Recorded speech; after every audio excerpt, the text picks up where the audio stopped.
to you live from Machon Meir in Yerushalayim.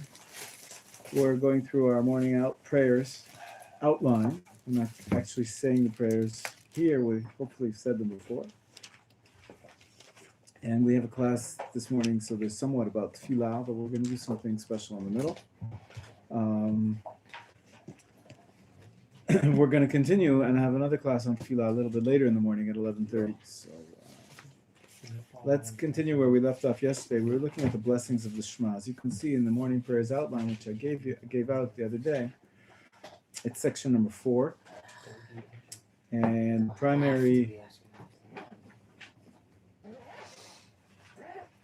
primary prayer is the Shema. The Shema has 3 parts to it. Let's open up. What page do we have the Shema? 141. Oh no, Perfect. well, that's The Shema itself. The Shema itself. It's in the middle of this. What I'm trying to show you is that each section has a structure to it. Yeah, well, Perfect. So who can tell me what the 3 sections of Shema are? Where does the first section end?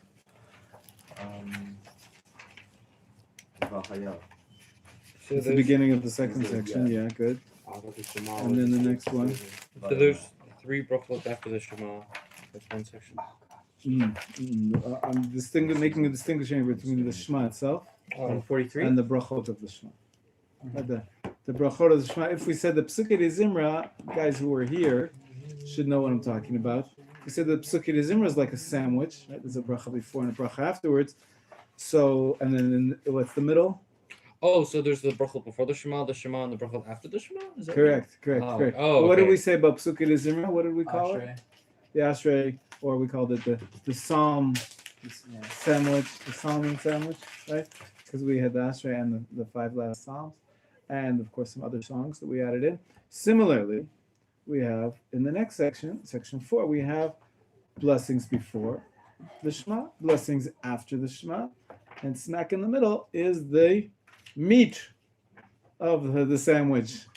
The tuna here, if the previous you had a salmon sandwich, maybe now we'll have, I don't know, a meat sandwich, a roast beef, or pastrami. What do you like best? Usually I get a schnitzel or something, but yesterday I had an amazing entrecote baguette. Okay, all right. It I sounds understood good. like half those words. Me too. Okay, you'll get the hang of the British accent soon. So the Shema itself. That's why I'm making a distinction. Moshe, did you get that? The Shema itself. What are the 3 sections of the Shema? The first one is from the word Shema Israel on page 152, all the way until where? After the 3rd brachot. Page 156. It's just 2 pages. 152 to 156. Oh, It comes from where? Where does it come from? It comes from Devarim 6. Devarim 6, exactly. Parshat Va'etchanan. Very good. That's section 1. Section 2 is? I'm not sure where it's from. Page 158. Take a look. It's right there, all in front of you. No, but where it's from? Where it's from? Yeah. It says it in the margin. Oh, Devarim.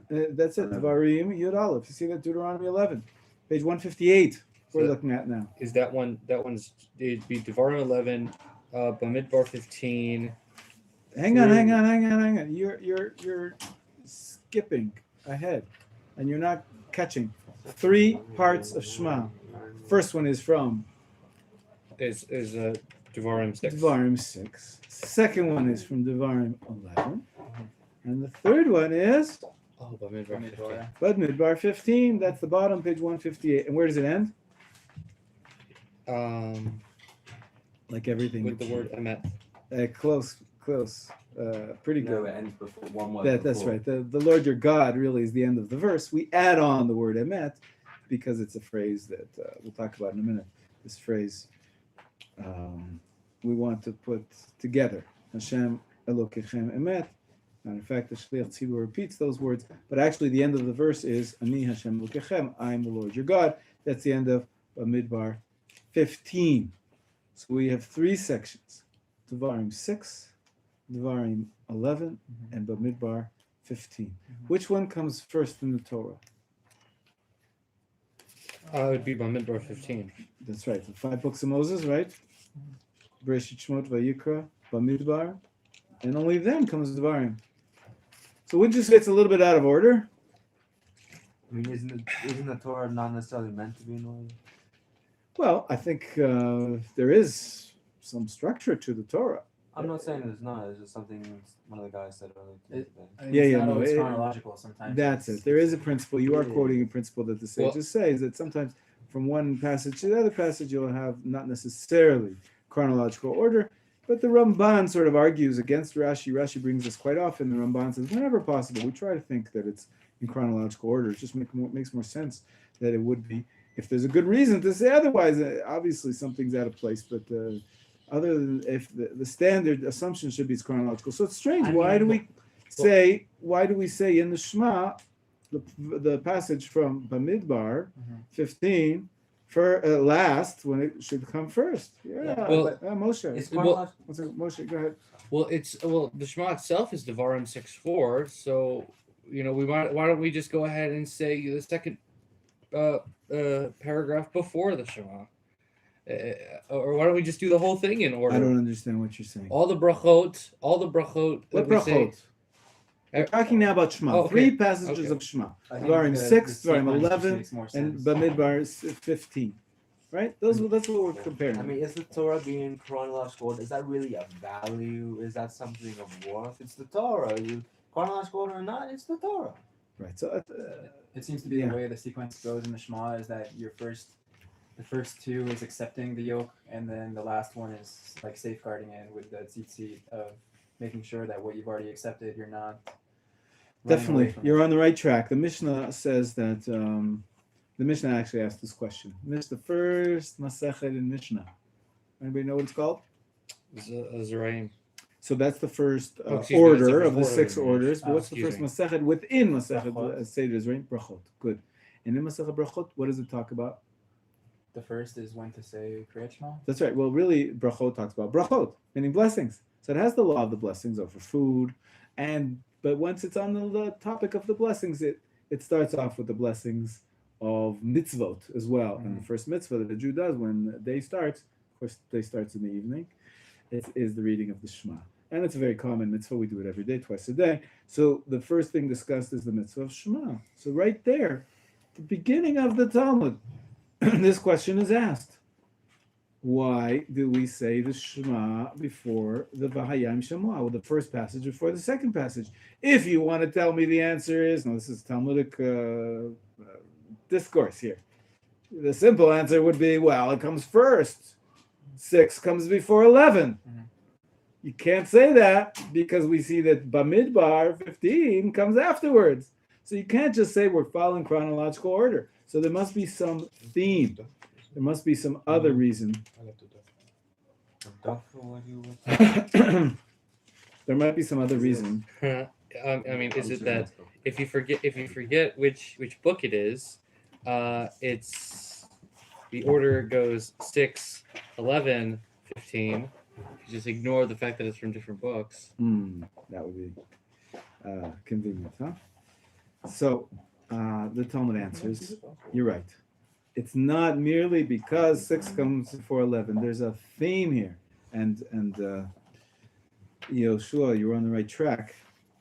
And essentially, it becomes clear that Bamidbar 15, although it comes earlier in the Torah, it's not as central a theme to the Shema. What is the central theme of the Shema? And then why should Devarim 6 come before Devarim 11? Matter of fact, you could say that the Shema and the Vahayim Shema, as you can see, that's the beginning of the second paragraph on page 158 and 9. Is Vahayim Shema. That's its name. The Shema is the beginning of the first paragraph, and the Vahayim Shema is the beginning of the second paragraph.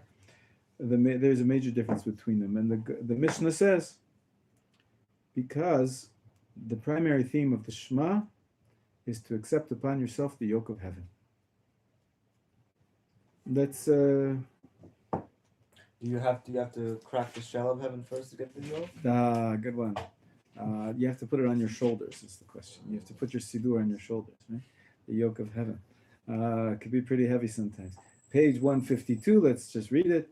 Listen, Israel, the Lord is our God. The Lord is one. This is the moniker for this mitzvah of the Shema, is to accept upon yourself the yoke of heaven. Basically, you're saying the Lord is our God. Now, who is our? Am Yisrael? Am Yisrael, the Jewish people, for sure. And who? But what does it mean? God is one. There's only one God. It's a proclamation of monotheism. Good. As a matter of fact, Rashi has an interpretation. There's many ways of interpreting what it means that God is one and not two, or one being he's unique. There's many different interpretations. And Rashi says the way the verse should be read is the Lord is our God now, the Jewish people. But in the future, the Lord will be one, because all of the peoples of the earth will recognize that he is the one true God. I said this teaching over. Will they all be Jews though? But even then, I doubt it. Oh. But I said that, yeah. Go ahead. No, I was just going to say this little teaching of Rashi. Mhm. I happened upon a conference of Jewish educators sitting in rows in a shul in the depths of Uganda in Africa. I was on a visit to the Jewish communities in Uganda, and they brought me through Nasieni, I believe it was called. And it just happened to be they had a women's conference. They gathered all the women and the teachers of the Jewish community there. It's a long story. There's a Jewish community in Uganda. Go figure. Natives, Ugandans, I came from Israel, teacher, rabbi. So they said, please, So I addressed the congregation, and I asked, what are they studying? They said, they're studying the Shema. So I said, okay, what should I say about the Shema? I said, well, this is an appropriate Rashi to quote. The Lord is our God. The Lord is one, is actually saying that in the future, the Lord will be the Lord of everybody altogether. But don't forget, right now, the main part is for us, the Lord is our God. We're saying God is, now, very important, and I'll take your question in a minute, Noam. Very important.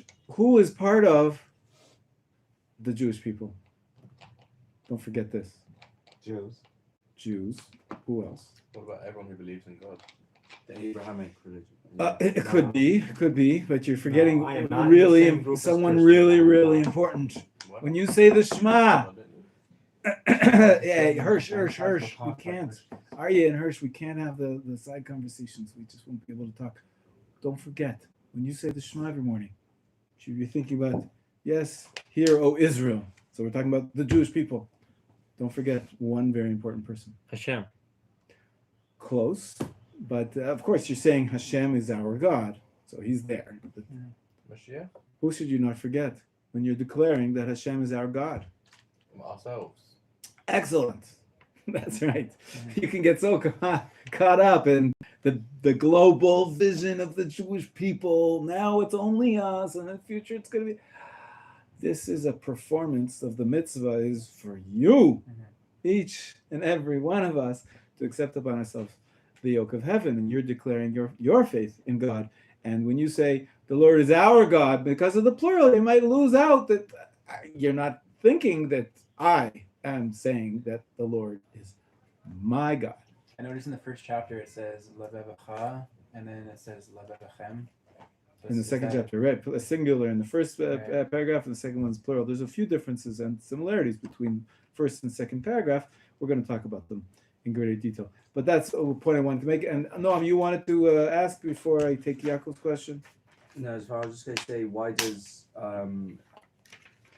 the number of people or the groups of people who believe in God change his status in the, because it's saying he's one, and Right. then because he's our God, and then but then later he will be the sort of saying the true God. Yeah, I hear. I think the way to understand it more is that God doesn't really change, but the way he reveals himself to the world, the amount of press that he gets will change, maybe, or the amount of centrality. But as far as what we're concerned, we're saying the Lord is at one right now. the Lord is there's only one true God, and he is the Lord over everybody. They just don't know it yet. So that's why, just to make the distinction between Israel and other nations. So Rashi actually mentions that this idea there is a present and future element, although the simple text is just talking about the present. The present is right now. He's our God, and he's one. He's one, meaning that there's only one true God. Not everybody recognizes it, but we're only talking about the present right now. It's a nice theme. Yaakov, and then I'll take other questions. You mentioned a few times that we're taking the yoke of Hashem. Yeah. Do you mean like an egg yolk or like a steering wheel? Steering. Like on a Yoke is plane? what- It's what they put on cattle. It's like, Yeah, a yoke is what you put on an ox.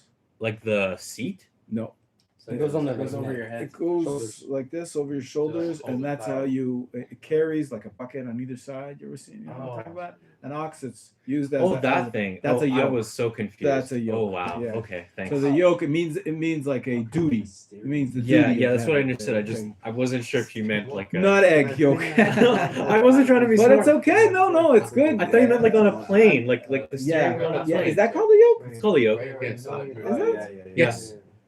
I know there's a choke in certain engines, but I don't know. But that's called a yoke. It's called a yoke That's good. Okay. because I it didn't know goes this way, that way. that. Ah, cool. No, You could also yoke use on the term animals choke. is- The choke. It would make sense, but I like it. Thanks for the I like it, clarifying. but no joke. No. I have a question. Yes, sure. About the oneness. Yeah. So the Hasidim, they always say the principle of Enod Milvado, like no, there's nothing that was Correct. created, Yeah. not from God. But then in like we say in Shemona Esrei, Atakadosh, which like implies that there's something that he's separate, like that he's something that's holy and separate from us. So I have a hard time with those two principles, that everything is coming from him but still separate and not and like different, but there's still a oneness. Oh, very good question. I mean, Like this the is Holy goes. Trinity. Yeah, well, nobody mentioned three, but that concept of how to understand God and His relationship to this world is a deep philosophical question. Hang on, guys. Hang on, Hirsch. I'm just Hirsch. I'm gonna cut out these couple seconds because of what he mentioned. It's okay in the stream. You don't have to cut out anything. Alright. Just let it be. But Hirsch, we can't have these side conversations. So it's just we won't be able to hear each other. Your question's coming next. Don't worry. I'll give you your time. But let me answer Yeshua's question, and then I'll take your question and your comments. The simcha. So the how to understand God's existence and the world's existence. So there's a lot of philosophy and theology involved. There's the concept of pantheism and panentheism, and the Kabbalistic understanding of the world emanating from God. There's many different ways of understanding this relationship. But the simple understanding is that God has his own existence and he created the world. That's what it says in Breshit, for Elohim, that God created the world. And when the Hasidim say there's nothing other than God, on the simple way of understanding that is that it all stems from God. And ultimately, compared to God's reality, this reality is lacking the same level of importance, of even ontological reality. That's a longer discussion how to understand that. But the most simple way of reading Judaism is that sure, the world exists and God exists and he created the world and there's a connection between them, but there are some mystical streams which stress more and more that the world that we know and love and experience in the day-to-day leaves a lot to be desired. It's like the tip of the iceberg type of image. You know what I'm talking about? When you see a little island in the middle of a lake, and to you it looks like, oh, there's a nice little island there, but actually if you go down underneath the surface of the lake, you'd see that it's not a little island. It's an iceberg down there. It's bigger than the entire lake, right? So what we see of reality is a very small amount, and perhaps there's a lot more of spiritual worlds and depth which we can only imagine or experience some in other ways. So there's a lot there in terms of how to unpack the relationship between God and the world.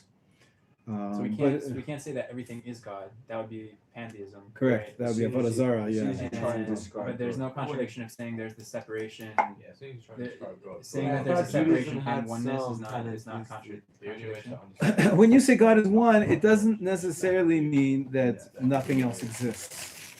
It means he's All things are contradictory. unique, a unique God. He's. But we'll have a class more in depth about how to understand the content of the Lord is one. I just gave one interpretation now in terms of comparing it. I wanted to stress the idea that listen, Israel, the Lord is our God. Let's not lose ourselves in it. This is our statement of faith. That's the essence of the Shema. That's the first paragraph. Now I'll take Hirsch and then Aryeh's questions. That's cool. So, the Shema, is it an allusion towards the future of the age of Mashiach? Yes, you could see it that way. The Rashi that I just presented, in a sense, is saying that there's an allusion here to the future days where God will not be only our God, but He'll be everybody's God. I also have another question about, aren't there some aspects of Judaism that we could say are panentheistic? Like I've heard that there's not exactly a contradiction between some aspects of panentheism and some aspects of Judaism. Absolutely, it's an excellent, fascinating topic, and as I said to Josh, it bears much lengthier treatment. The whole discussion of the relationship between God and the world, and Judaism's understanding of it. I can give you a short discussion about it, but let's try to focus now on the Shema. And maybe if I forget about it in another 10 or 15 minutes, I'll be happy to share with you a cute presentation about pantheism, panentheism, and that kind of philosophical discussion. I love that stuff too. Don't worry. But we'll try to first get the basics of Shema. Aryeh, your question. sort of in two parts as well about the time of Mashiach. When the time of Mashiach comes, and God reveals Himself through man or through other means, through miracles, whatever He needs to do, He might show Himself to the whole human race. Well, whatever God does to reveal Himself to the whole of the human race, surely, just by accepting the existence of a God, doesn't mean everyone will worship God. Don't you think there will be people who would try and fight against this idea? Like, even though it's so obvious that there is a God and we should be worshipping Him. Like if a monarch reigns over a country, everyone agrees that the monarch deserves to reign over the country, and everyone God's agrees authority that is the much monarch more exists. But there is always going to be a minority Mm-hmm. who just refuses to accept anything and just wants to live their own life. And then Right. you're going to get That's what will make Mashiach special. And then and also just the second part. In the time of Mashiach, will we get korbanot and the time of the temple back? Will all of the biblical correct sort of traditions come back and laws and things? Two good questions, both about the times of Mashiach, and simple answer is two answers. One is that there's probably stages. We say Mashiach as like just the end game, but as we know, sitting here in Jerusalem, the biggest city in the state of Israel, after thousands of years, Jews could only dream, and Jerusalem was an idea. More, they couldn't even reach Jerusalem. Nobody could settle here. There was no really Jewish government. So this is. Some people would say, this is already the times of Mashiach. Have we reached the end of the times of Mashiach? Obviously not. Who is he? Where is he? Where's the Beit HaMikdash, etc., etc. There's the world perfect. Does everybody, accept God as the God? So clearly we haven't reached the end. But so when you say Mashiach, what's it going to be Mashiach? There's probably going to be a few stages. We process. had a share recently about this exact thing. Oh, perfect. All of that, I don't know, 5 or 6 stages of Mashiach. Right. The final stage being the actual person. Right. So that's the first answer. The second answer I was going to tell you. What were you asking? More than that. Will we get the temple and korbanot and sacrifices and special clothes? The end game. The second principle that I'd like to tell you, and I've taught all my kids, and they all know it off by heart. I made sure that they know it off by heart. We've even when they were very little. And I like to quote the Rambam. The Rambam says, I'll say it in Hebrew, "Lo nida, it's a cute phrase. We won't know how all these matters when he discusses the end of days and Mashiach and what's going to happen, he says, in all these matters, we're not going to know how they're going to come to be until they come to be. Very important principles. Everybody claims to have, I've got a map. I know exactly what's going to happen first, what's going to happen second. No. Rambam says, in all these matters, don't know exactly. Don't know exactly what it's going to look like. And so we should probably stop trying. We should definitely keep thinking about it and trying to get there, but exactly how it's going to come out, I don't think anybody has a clear 2020 vision of exactly what it's going to look like. And that's what we Mashiach for. He'll solve all the problems for us. He'll figure it out and guide us, lead us. Rav Natan Cutler told me that no one can predict what the Messianic era will be like. It's very unpredictable. Oh, perfect. And then we That can only what I'm find out saying, yeah. what it will be like when it comes. Amazing. That's the same principle. Terrific. Okay, good. So far, so good. So that's the principle of the first paragraph of Shema. Accepting the yoke of heaven. God is one. God is my God. And of course, it continues. There's a little break with a statement. It continues on to page 154. Because God is your God, so you should love Him. You should keep His commandments. A few commandments. There's really, it doesn't talk much about the commandments, but it says you have to put on the tefillin and put on the mezuzah, and you should teach the Torah. Hey, did we not mention yesterday that there's 3 holy objects in Judaism? They all mentioned it. Torah, tefillah, and mezuzah. Here they are in the first paragraph of Shema. This is really holy stuff. Okay, that's the first paragraph. Yes. Actually, had a question about Baruch Shem Kavod Machatoli on the Ed. I'm sure you would. Where is it from? Why is it specifically here? And I know it's also the other use of it is if one accidentally says Hashem's name in vain, they should say Baruch Shem Kavod Machatoli on the Ed. And also, isn't it said out loud on Yom Kippur instead of quietly? Excellent. In the Shema? Yes. Very good. Very good. Those are all good questions. I don't want to talk about them now. And that's why I knew you would ask about it. So that's why you purposely glossed over it. And that's exactly why I purposely glossed over it, but you caught me on it and you said, I'm not letting you gloss over it. Too bad. I'm going to talk. I'd be happy to give a whole shir about Baruch Shem Kavod Machatoli Aved, but not right now. It's going to take us away from the major theme, which I'm just showing you the Shema first. Right. But that's a good question. It is a good question, and there's a lot there, a lot to be. It's a fascinating little wrinkle in the Shema there where we add in a sentence. What does that mean? Why are we doing that? Where is it from? There's a lot to talk about. I was wondering why it says nefashecha, not neshomacha. Good. There's a few names in Hebrew for the soul. So as far as I know, the nefesh is a more physical part of the body. It's the lowest part of the soul. Not part of the body, it's the soul. Or the soul, it's soul, yeah. So what? And then the neshama is the more spiritual, like more part of the essence. So if they're already referring to the heart, which is symbolic of your animalistic side of you, why don't they contrast that with the neshama? That's also a good question. I would say that why contrast it? They're keeping on theme. They're keeping on. If we're talking about your heart, so we say it's your emotions, right? So your nefesh is your spirit, of course, but it's perhaps the lower part of your spirit, which goes very well with the rest of the verse. All of your everything also usually refers to lowly parts of our existence. Because we're really bringing the acceptance of God into our lives, into our lower, more mundane parts of ourselves. But you're right that the soul is there's many levels to it. But in my mind, it actually fits that it's speaking about nefesh and not neshama because it fits with the lev and the me'od. Some people say it's your money, right? So money and the heart and your spirit. But it's all on the lowest level of humanity, even with the different parts of humanity. But the lowest level of the spirit fits well when you're comparing it to the other parts of your humanity, human existence. Yes, sorry. This idea about heart and feelings. I've just how do you feel about it? Aside from Judaism, I've never understood this thing, and now I'm thinking maybe it comes from Judaism.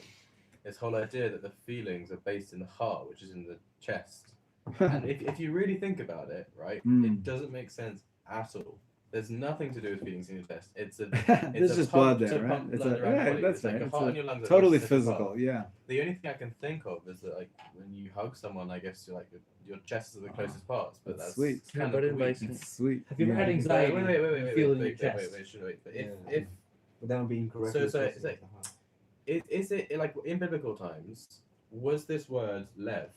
Did it not mean the actual heart, or did it mean the center of feelings in the body? And then over time, the word lev has also gained the meaning of the actual heart. And then people have made this connection and say, like, oh, when your father dies or something, oh, you'll always be here with me, like in my chest Yeah. for some reason. I like the way Because you're thinking. How did that connection happen? Did it come Very from good. Judaism? Is this Yeah. like the oldest example That was a good question. of where this connection comes from? Not the oldest. It's fascinating to note throughout the ages, when the different body parts represent different parts of our constitution. And you're right that nowadays it's obvious to us. Whenever you want to say someone "I love you," you buy them a heart-shaped balloon or a bag of That's a chocolate whole or other question, candy. because it's not shaped like a heart. And the shape of the heart, right? The heart is the representative of the emotions. It wasn't always so. We find even in biblical times, the heart, the seat of the emotions was in the mind, and the seat of the wisdom was where? Anybody know from biblical times? It was, The hands, Kidneys. kidneys. Yeah. It says about Avram Avinu, just last week's parsha, we were reading it. That Avram Avinu had no teacher, and so God made his two kidneys into teachers for him. And so what that means is that he got the wisdom and understanding of the Torah from himself, right? So self-taught, from his some sort of sense of intuition or something like that. But we see there at least that don't get kidney stones or you won't be so smart. But kidneys, so the body parts and what they represent in terms of how we define it now, emotions versus intellect, they changed throughout the literature the medical over this. community now also has shifted. I like how they define death. It Okay. used to be when your heart stopped beating, and now It's true. It's brain death, Brain right. There's the human organism that really works as one. It's hard to pick it apart. Mhm. And you're right. And because of things like gut bacteria. A it's lot not of even an halachic organism. discussions about that Right. the issue of brain death and exactly how to define it for organ donation and those kind of Right. things. Right. The way you define death is critical I for asked my making it question possible. because in here it says you love God Hashem with all your heart. That's the first thing it says. With all your soul, with all your mind. With all your soul and all your mind kind of makes sense. With all your heart. So if the heart never originally meant feelings, why would it say with all your heart? And does with all your heart actually mean something else? Yes, I believe in the time that the Torah was written, I believe they were referring to the heart as the emotions. But it's a good question because it didn't always. But I think the simple understanding is that it does mean emotions. And in the Torah, and especially in the book of Devarim, this is from Devarim 6, right? And then we're going to see it again in Devarim 11. This is the Shema that we're learning. I'm just trying to get you used to the concept that we're picking out two passages of the Torah from the book of Devarim. The concept of loving God appears more than in all of the other books combined. So this theme of love of God and the concept of it being represented with your heart, it appears in the Torah. But it wasn't the only system. You're correct. Let's move on. Okay, the second passage. In many ways, it's a copy of the first passage. Anybody see the word Shema? I'm looking at page 158, 159. If you look at the Hebrew, Oh yeah, the third word. the third word is Shema, Vayim Shamoati Shmu, which is the same word, right? Right, what does it say in the first paragraph? That I command you today. Here it also says I command you Hayom today. Was love mentioned in the first paragraph? Of course it was. That was the second line. You should love God with all your heart and all your. That's what we've been talking about. So here too, all your heart and all your soul. Was that mentioned in the first paragraph? Of course it was. But of course there's some small differences. But I want to show you the major difference. What happens is after the first verse. And the way it's let's read it in English. And who can read for us? Somebody want to read for us? Ariel, what do you say? Maybe you'll read for us in English. Page 158. Read the second paragraph of the Shema. It should be repetition for you. You probably said it this morning already, but not in English. I don't know. Do you say the Shema in English? Who says the Shema in English here? Shema? You guys Like are the saying the whole Shema in thing? Hebrew? Yeah, the whole thing you're Why saying would it you in say it in English or is it in English? Hebrew? Whole thing in Yeah, Hebrew. You do I say Hebrew. You do English. Hebrew. You say English. Yeah, Yeah. that's what I'm asking. Okay, yeah, you say English. No, No, you say Hebrew already. I'm just very slow. But Okay, I, but you do say it in Hebrew. Wow, I say everything in Hebrew, but Amazing. I'm just extremely slow. that's fine. But Okay. slow Hebrew doesn't make it English. That's the use of Hebrew. That was my question. Who But says then it in the rest English? of it- So I got one. Ariel, so you should be an expert then. Perfect. I asked you to read. Read for us, page 158. Everybody follow along. We're going to be analyzing. If you indeed the keep my Vayam Shema. commandments with which I charge you today to love the Lord your God and worship Him with all your heart and with all your soul, I will give rain in your land in its season, the early and the late rain. And you shall gather in your grain, wine, and oil. I will give grass in your field for your cattle, and you shall eat and be satisfied. Be careful lest your heart be tempted and go astray and worship other gods, bowing down to them. Then the Lord's anger will flare against you, and He will close the heavens so that there will be no rain. The land will not yield its crops, and you will perish swiftly from the good land which the Lord is giving you. Therefore, set these my words on your heart and soul. Bind them as a sign on your hand, and they shall be an emblem between your eyes. Teach them to your children. Speak of them when you sit at your home and when you travel on the way, when you lie down and when you rise. Write them on the doorpost of your house and gates, so that you and your children may live long in the land that the Lord swore to your ancestors to give them, for as long as the heavens are above the earth. Amen. Beautiful, beautiful passage. The Mishnah that I was referring to before, when it says why we say the Shema passage before this passage, it says because first you should accept upon yourself the yoke of heaven, and then, and only then, should you accept upon yourself the yoke of the mitzvot. So the way it defines this passage is, and its difference from the previous passage, is that the central yoke, meaning central duty that you're being called on to do in this passage, is to keep the mitzvot. That's how it starts. You heed my commandments, with which I charge you today. And there's ramifications. What happens if you keep the commandments?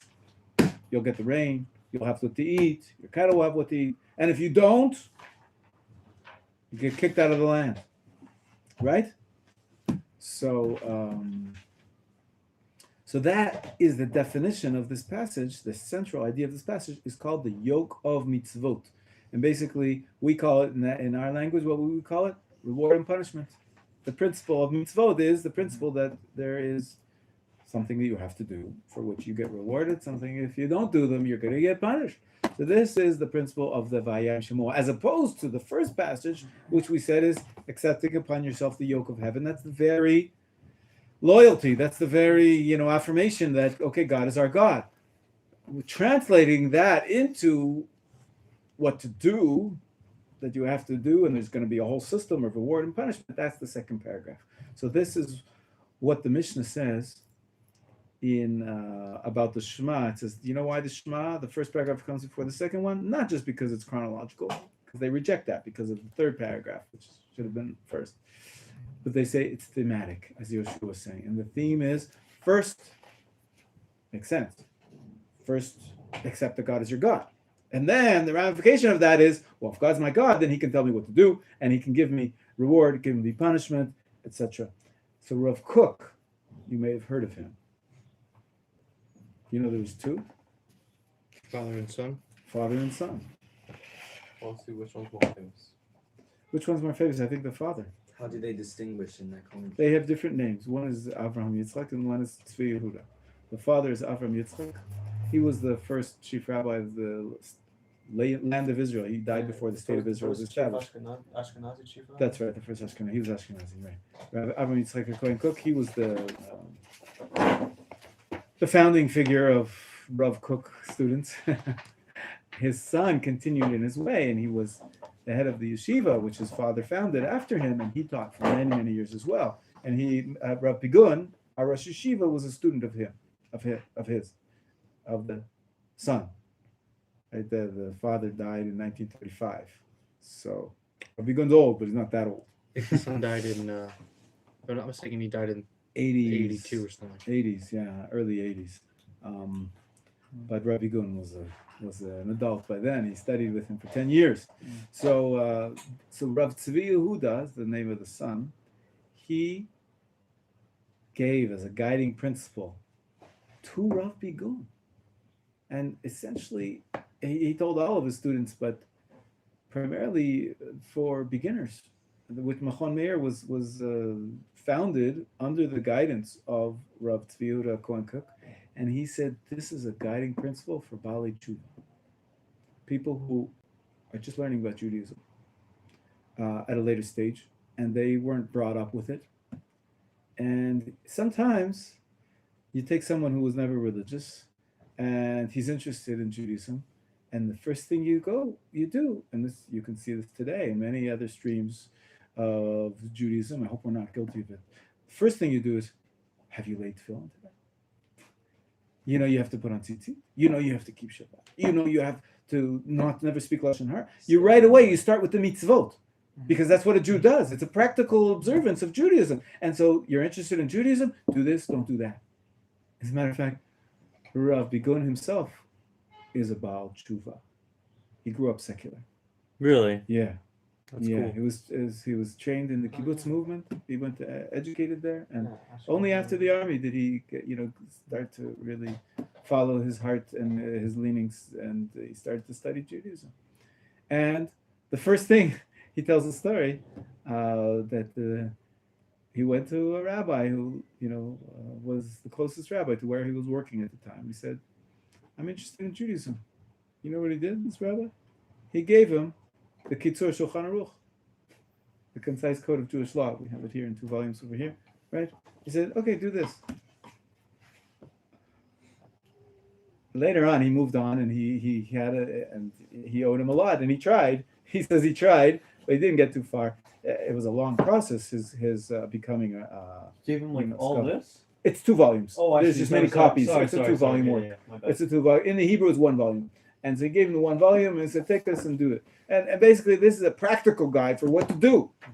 But later on, when he wanted to go to get some more training, he ended up in Rav Tzvi Yehuda HaKohen Yeshiva, Cook's Yeshiva. It's called, anybody know what it's called? Merkaz Harav Cook. Sometimes you just leave out Cook. It's Merkaz Harav. So it's down the block. You go down the block past the circle to the traffic light, and you turn right and walk about 300 meters, and there it is on your left. It's a big, massive building with a dorm, and it's called what's it called? The Universal Yeshiva? Something like that. Everybody calls it Merkaz Harav, the Central Yeshiva of Rav Kook. In any case, let me just finish the story. Rav Tzvi Yehuda Kohen was very strong. He said, this Mishnah teaches us that that's the wrong approach. Someone who comes and shows interest in Judaism, the first thing he's got to do is learn to accept the yoke of heaven. First, understand there is a God. What it means there is a God. What does it mean that he is our God? There's a Jewish people. Okay, hear, O Israel, God speaking to the Jewish people. First, talk about the basic understanding of the mission of Judaism, the philosophy of Judaism. And only after that, you have some basis, you have some foundation of belief. Then, of course, you move on to the next stage, which is the yoke of mitzvot. If God is the God and he gave the Jewish people a Torah, so then you've got to keep all the mitzvot, and there's reward and there's punishment, there's an entire system of observance and so forth. So this is a guiding principle of Machon Meir, this very analysis that we're doing. First chapter of Shema, second chapter of Shema, why one goes before the other, and maybe why we shouldn't be having this class right now. This is a very practical class about how to pray. But I listened to your begging and your crying, and you all said to me, I'm lost. It's so difficult. I don't understand what's going on in the prayers. And we pray so many times a day, and We definitely need to give some practical guidance. But ultimately, we should be starting with the philosophy of Judaism. What are the foundational beliefs? What is Am Yisrael? What is God's relationship to the world? The philosophy. So have no fear. We are going to do that. Mhm. We are going to focus on and have classes in Jewish beliefs, fundamental beliefs of Judaism, right here in this same course of study, the fundamentals class. In this Well, one. yeah, sure.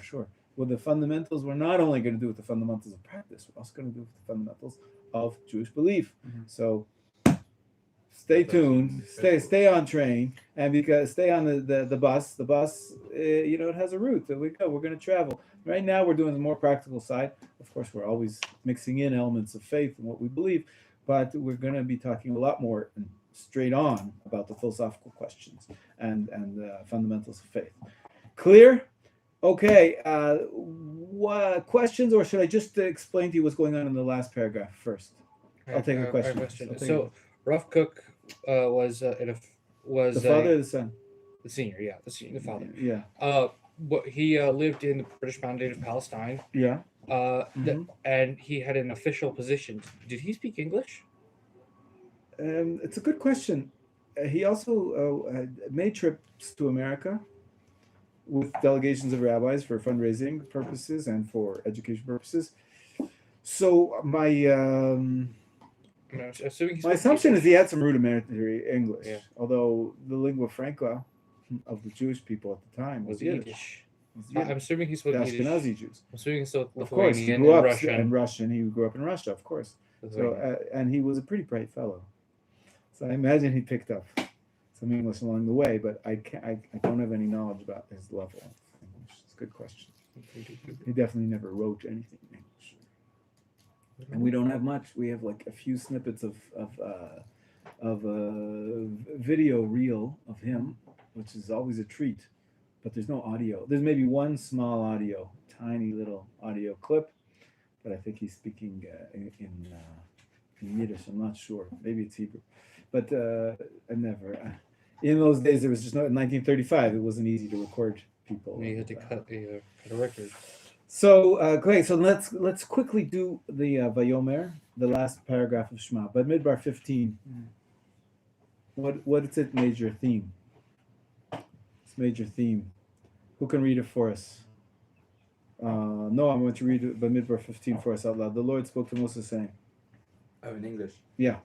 The Lord spoke to Moses saying, "Speak to the Israelites and tell them to make tassels on the corner of their garments for all generations. They shall attach to the tassel at each corner a thread of blue. This shall be your tassel, and you shall see it and remember all of the Lord's commandments and keep them, not straying after your heart and after your eyes, following your own sinful desires. Thus you will be reminded to keep all my commandments and be holy to your God. I'm the Lord your God who brought you out of the land of Egypt to be your God. I'm the Lord your God." True. Yeah. So what's the major theme? What's going on here in this? It's about tzitzit and techelet. Very good. And that pointing to the existence of God and as a to remember the mitzvot. It says actually, you shall be reminded to keep all my statutes, all my commandments. Yeah. But there's one more theme. You're correct. That is the major theme. What's the one more theme at the end? Snuck in. Exodus. The Exodus, right? I took it out of Egypt. Famous. Right. So the Talmud says the reason why we recite this every day is primarily because of the ending, because we're supposed to mention that God took us out of Egypt, but also, we do say it while we're wearing our talit and our tefillin, and so the tefillin were mentioned in the first two paragraphs. This one mentions the tzitzit.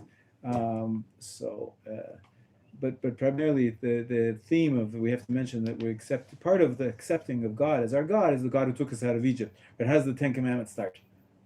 I am the Lord your God. The Lord your God who took you out of Egypt. Took you out of Egypt, right? So the very acceptance of the yoke of heaven includes. It makes sense that it should end with who took you out of Egypt. I'm the Lord your God. It does what it says. Ani Hashem Elokechem. I'm the Lord your God. So it's sort of like a bookends of the Shema itself. I'm the Lord your God, or Hear, O Israel, the Lord is our God. Here it is. The Lord is our God who took us out of Egypt. So the taking out of Egypt is like an implementation of what does it mean that God is our God? It's that he acts in history for us. So this is just a brief overview of the central passage of Shema. It's a mitzvah to recite these three passages. Most commentaries say biblically you must recite all three passages. Some commentaries say 2 is enough. Some people say 1 is enough. Some people say the first sentence is enough to fulfill your biblical mitzvah. But it doesn't matter. Rabbinically, you must recite these three passages twice a day, once in the morning and once in the evening. That's the mitzvah of Kriyat Shema.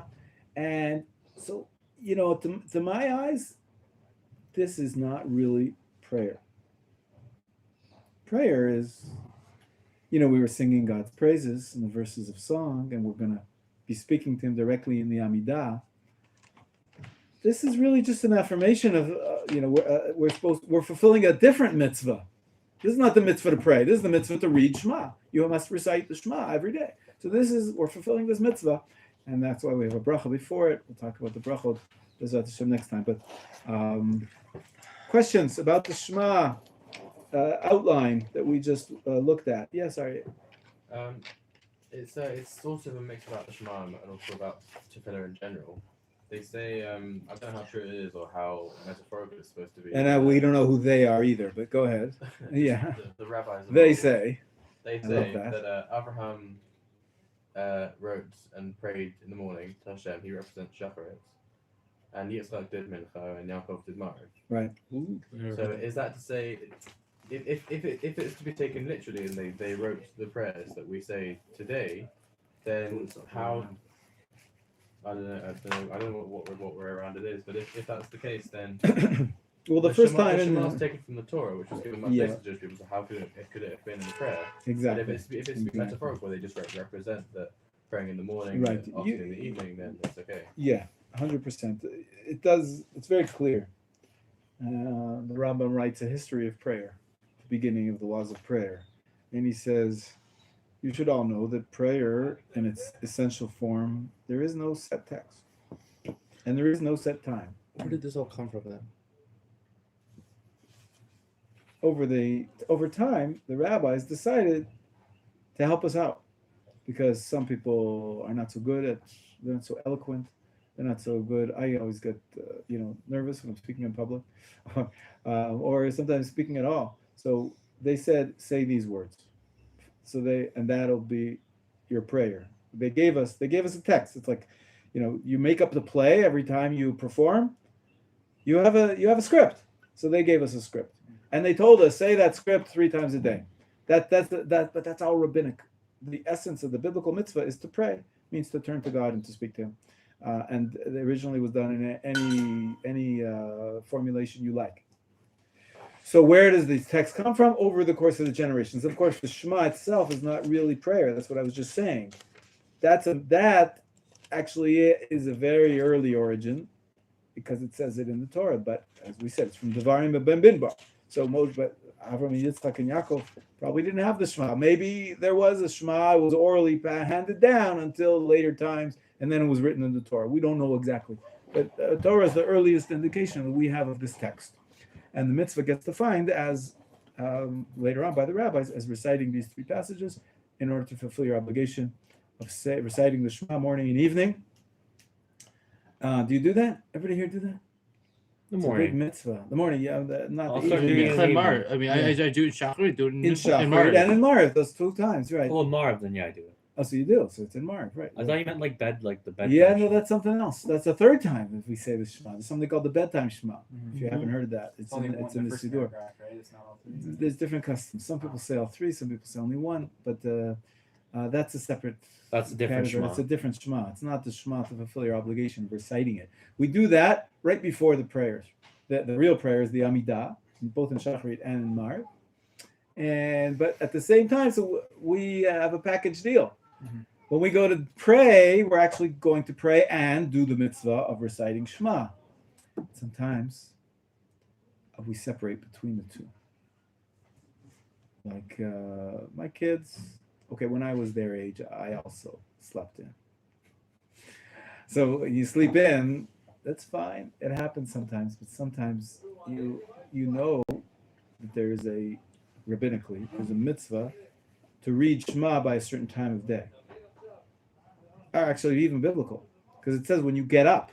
So how long do you have when you get up? 2 p.m. Is that when you get up? No. You're going to get up means morning. What's morning? So some rabbi said before sunrise. Whew, that's a tough one. Luckily, we have Rabbi Yoshua who said, no. Till 3 hours in the day, there's still like people who get up late.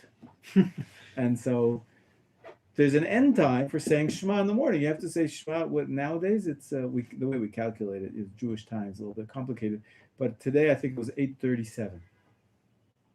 So you have to say Shema by 8:37. But sometimes I wake up my son, or usually my wife does it because I hate waking people up.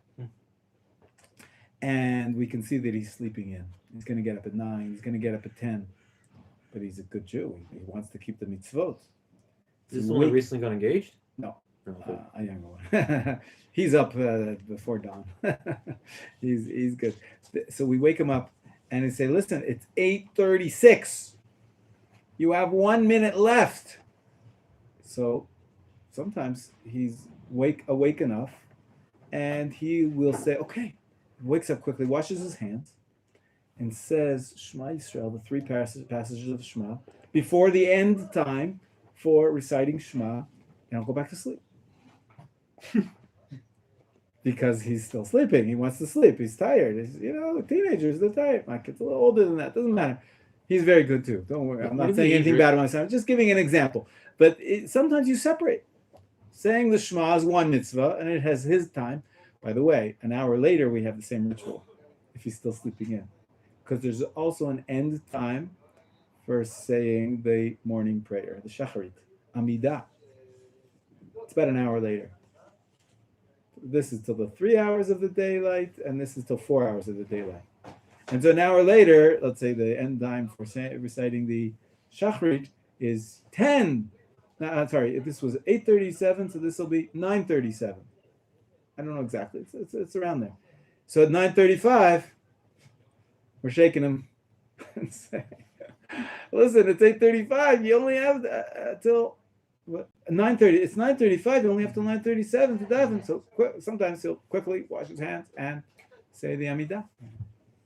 We really should be saying the the morning blessings, the Psukkah Zimra, the blessings of the Shema, and the Shema again, because you didn't say the blessings the first time. So you still have to, the blessings of the Shema are considered part of the prayers. And then say your Amidah, all that before 9:37, whatever the end time for tefillah is on that day. So it's a challenge to sleep in when you're an Orthodox Jew. Because you got these cutoff times where you got to fulfill these mitzvot, but there's 2 separate mitzvot. Mitzvah Shema has its time, and the mitzvah of prayer has its time. Okay, I'll take some questions. You can just look up online these times, right? Yeah. Okay. Yeah. Why is there no repetition in Mara? That's a good question. Yeah. No repetition of the Amidah and Mara. I'm hungry. I want to have dinner. Oh, good. That's a good reason.